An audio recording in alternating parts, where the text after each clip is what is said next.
Hello, my friends. It's Dr. Sharon with Clinic Reviews. I'm back to do 5 more Nclex style questions, and I'm excited today because I am going to be teaching you a really important prioritization strategy. This is a strategy that you probably should expect to get between 3 to 5 questions on the Nclex. So let's go ahead and get started. So the first question: the RN is caring for a client with major depression. Which of the following statements by the client is most concerning? I've been sleeping 12 to 14 hours every day. I've lost 10 pounds since I started feeling so bad. I have started losing my hair. I just don't enjoy doing anything anymore. All right, so let me teach you how to read this question. Here's the thing. You have one patient and you have 4 different symptoms of that one patient. Listen, if you're keeping notes or if you're like, how do I differentiate between different prioritization strategies? Here's what you write down. One patient, 4 different symptoms, and you have to say which one you are most concerned about. It doesn't always say most concerned. Sometimes it says which is your highest priority, which you're going to report to the healthcare provider, which is most important. But the key is you have one patient with 4 different symptoms. You don't have 4 patients and you're trying to decide between 4 patients. That is not what it's asking you. It's saying one patient, 4 symptoms. The other thing it's not doing is not telling you the 4 symptoms and then asking you which order you would implement first. There's another type of Nclex question that says you have a patient with these symptoms, and the symptoms are in the question. They're not in the answers. The symptoms are in the question. And they tell you the symptoms, and then they say, which order would you implement first? That's a completely different type of question. I'll do those some other time, okay? But these, you have one patient, and then it says, which assessment finding are you most concerned about? Which statement are you most concerned about? And the assessment findings or the statements are in the answers, not in the question. So the way you read this is you say, all right, and they have one patient and they always tell you what the diagnosis is. They could say schizophrenia, they could say major depression, they could say heart failure, they could say diabetes. It wouldn't matter.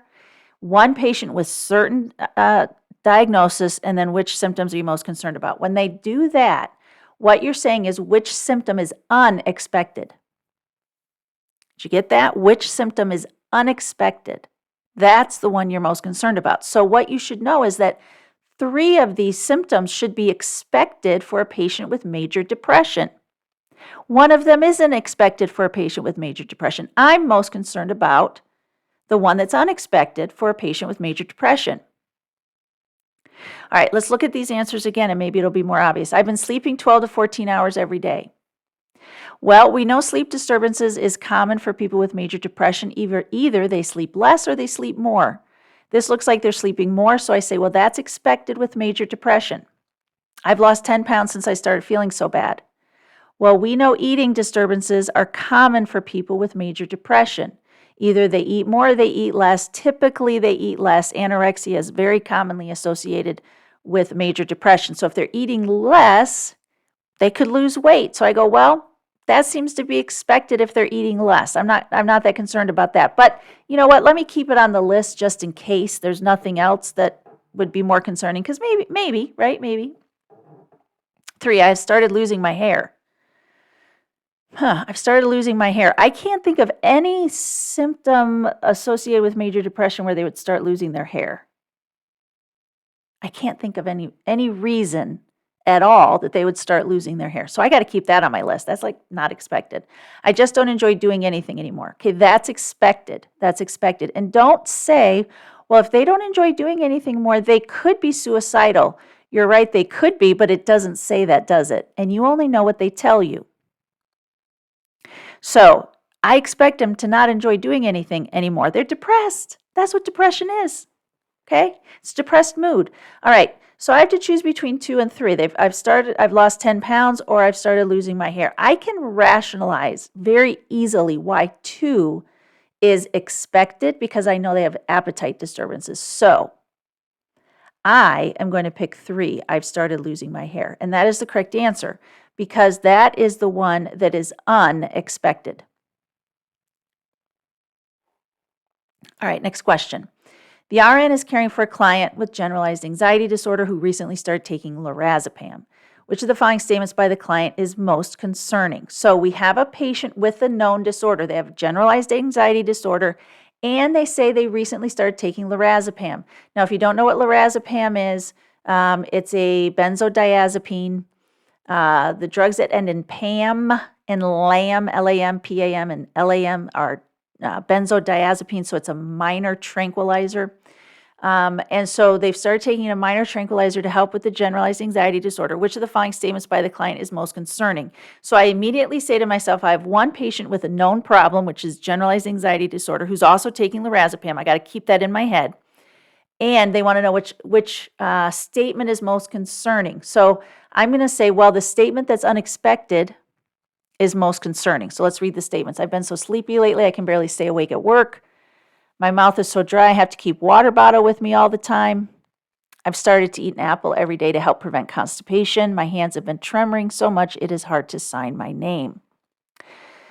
Okay, well, generalized anxiety disorder, but they've started taking lorazepam, which is a minor tranquilizer. And I know minor tranquilizers have anticholinergic side effects. I've done a different video on psych drugs.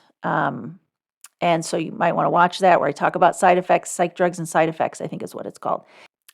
So I know that dry mouth, blurred vision, bladder retention, constipation, and drowsiness are side effects of psych drugs. So I'm keeping that in mind, right? All right, I've been so sleepy lately, I can barely stay awake at work. Well, this is a minor tranquilizer, so that's kind of expected, actually. Now, I may need to do some teaching about it to, like maybe you shouldn't take it right before you go to work, but, we may need to do some teaching about it, but that doesn't concern me. My mouth is so dry, I have to keep water bottle with me all the time. Well, that's expected. That's an anticholinergic side effect. They're taking a psych drug. I know psych drugs have anticholinergic side effects, so I'm not worried about that. I've started to eat an apple every day to help prevent constipation. Well, that's fine. Constipation is an expected side effect of psych drugs, so that sounds okay to me. My hands have been tremoring so much it is hard to sign my name. So you might say, well, that's expected if they have generalized anxiety disorder. Well, not really. If they were having a panic attack, I would maybe expect some hand tremoring. Maybe severe anxiety, but not generalized anxiety disorder, and particularly not after starting lorazepam, a minor tranquilizer. So this is unexpected. And, when I look at something like that, I go, that just doesn't seem right to me. I can understand why they'd be sleepy. I can understand why their mouth would be dry. I can understand why they'd be constipated. But it just doesn't make any sense to me why their hands are tremoring. So if I'm going to pick the unexpected finding, I have to pick 4. I have to. And you could probably sit here and rationalize with me why one of the others is right, but what I'm teaching you is how to read questions on the Nclex. I am teaching you how to read them because it's not just about what you know, it's about understanding the question and what it's looking for. Okay, next question. You're caring for a client with schizophrenia. After completing their morning assessment, which of the following findings should receive the highest priority? All right, so again, we have one patient with a known diagnosis, and we say, all right, you're going to find the following. You're going to find the following assessment data, and which one do you care is most worrisome, highest priority, whatever. And so I'm saying to myself, I'm looking for the unexpected finding. Unexpected. Client has crackles in the right posterior lung base. Well, that's not expected with schizophrenia. All right, next one. Client refuses to take a shower in the morning. Well, that's actually expected with schizophrenia. It's part of the negative symptoms associated with schizophrenia. Schizophrenia has positive and negative symptoms. Positive symptoms are things like hallucinations, delusions. It's psychosis. So positive symptoms are the things that the symptoms they have that you wouldn't expect, right? So they have new symptoms or they put, I kind of add like adding it, right? Positive symptoms, think of a plus sign. Plus, that's a plus sign. Think of it as a plus sign. They're symptoms they're adding on. And then they have negative symptoms. These are things you're taking away. So negative symptoms are things they're not doing that you would expect them to do. And positive symptoms are things you don't expect them to have, but they're doing. So negative symptoms for schizophrenia are things like not bathing, not eating, not interacting with other people, whereas positive symptoms are things like psychosis, delusions, hallucinations, hearing voices, and so forth. So I go, well, they're refusing to take a shower. That's actually expected with schizophrenia. 3, client exhibits a narrow ideas of reference. Ideas of reference are a type of delusion, which is expected with schizophrenia. Client states he's hearing voices. A hallucination, again, it's expected with schizophrenia. So I have to pick number 1 because that's the only one that's not expected. And you could say, well, if they're hearing voices, that's a problem. Well, it's a problem, but it's expected problem, right? That's why they're here. That's why we're taking care of them, because we would expect them to hear voices. We expect to have them have ideas of reference and refusing to take a shower. These are the positive, 2, 3, and 4 are positive and negative symptoms that I expect with schizophrenia. 1, I don't expect at all. Okay, I don't expect it at all. So I'm going to have to pick number 1, and that is the correct answer.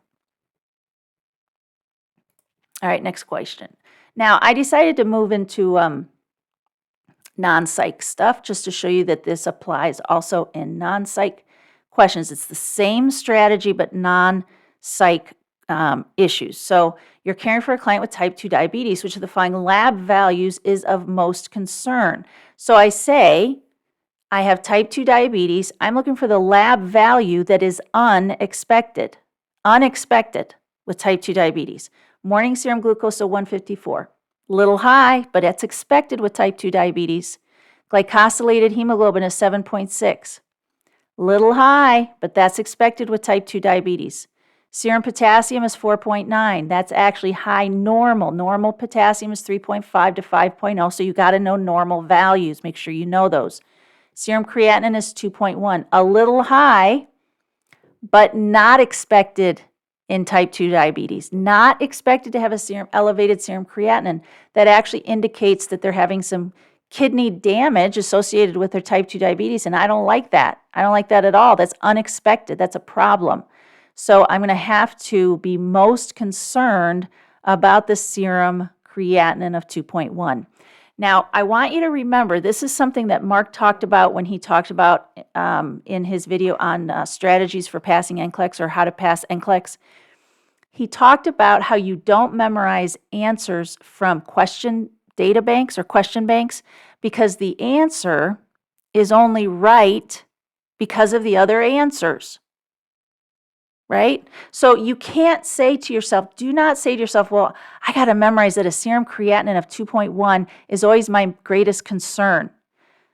If you say that, that's wrong. Serum creatinine of 2.1 is not always your greatest concern. In fact, I would go so far as to say a serum creatinine of 2.1 is not usually your greatest concern, but it's the question and the other answers, right? So the fact that the other answers are expected makes 4 your greatest concern. It makes a creatinine of 2.1 your greatest concern because 2.1 is the only unexpected finding. And you also look at the context of the question. We have type 2 diabetes. If they said your patient has an acute kidney failure, which of the following is your greatest concern? Well, if they have acute kidney failure, serum creatinine of 2.1 is expected. I'm not picking that one, right? I'm not picking that one. So you've got to understand that the correct answer is based on the context of the question and the other answers. So you have to learn how to read the question and know what you're conceptually what you're looking for. I'm looking for the unexpected symptom. I'm not just looking for a creatinine level. I'm just looking for the unexpected symptom. So the correct answer is 4. All right, last question. A client diagnosed with major depression has sleep and appetite disturbances and a flat affect and is withdrawn. The client's been taking fluvoxamine 50 twice daily for 5 days. Which client behavior is most important to report to the next shift? Okay. Now, I am showing you how this question is completely different than the other 4, because you could read this and go, oh, which behavior is most important? All right. But the context of this question is completely different. Here, they give you the symptoms in the question. Did you notice how in the other questions, they didn't give you any symptoms? All they did was give you a diagnosis. That was it. Here, they give you a diagnosis and symptoms. They say sleep and appetite disturbance, flat affect, and withdrawn. sleep disturbance, appetite disturbance, flat affect, withdrawn. They've been taking an antidepressant for 5 days. Which behavior is most important to report to the next shift? So when you get a question about reporting to the next shift, you have to look and see what it's either according to the diagnosis. If they give just a diagnosis and no symptoms, then you're kind of like, okay, I'm looking for the unexpected finding. That's what I have to report to the next shift. But when they give you symptoms, you're looking for a change to the normal. So you say, well, they have been having sleep disturbance, appetite disturbance, flat affect, and withdrawn. Since I know these are the 4 things they've been experiencing, what I'm going to report to the next shift is something that changes, a changing assessment. A changing assessment, okay? So something that is changed from sleep disturbance, appetite disturbance, flat affect, and withdrawn. So let's see which is different. Client's flat affect. Well, that's exactly the way it's been. I'm not reporting the same thing. That's no big deal. Client interacting with a visitor. Says it's withdrawn, but it doesn't say that he doesn't interact, but I'm going to keep 2 there as a possibility. Client sleeping from 2300 to 6, so they just slept 7 hours straight. Well, they've been having sleep disturbances, so this seems like a change. If he's been having sleep disturbances and now he's sleeping 7 hours straight, I'm like, that's different. So I'm going to keep 3 on there. Client spending the entire evening in her room. Well, she's withdrawn, so client spending the entire evening in her room is expected. It's a change. It's not a change. It's the same. I'm looking for something that's a change. So is interacting with a visitor more of a change, or is sleeping for 7 hours at night more of a change? Well, it doesn't say she refuses to interact with visitors. It says she's withdrawn, but it doesn't say she refuses to interact with anybody. And it specifically says she has sleep disturbances. So I'm going to have to go with what most closely reflects the data in the question. And clearly they've had sleep disturbances, and so I'm going to have to pick the one that shows they're no longer having a sleep disturbance. I have to pick 3. And 3 is the correct answer. All right, so one of the key things about answering Nclex questions is understanding the strategies for answering them. What we do in clinic reviews is we focus on these kinds of things. This is not a specific strategy that we teach in clinic reviews, but we teach so many strategies like this: how to read questions, how to interpret questions. So if you want to get more things like this, we strongly recommend you come to a clinic review. You can find them at clinicreviews.com. We have online reviews every month and in-person reviews monthly, almost monthly. So we'd love to see you at one of our reviews, and good luck on your Nclex. Thanks for watching.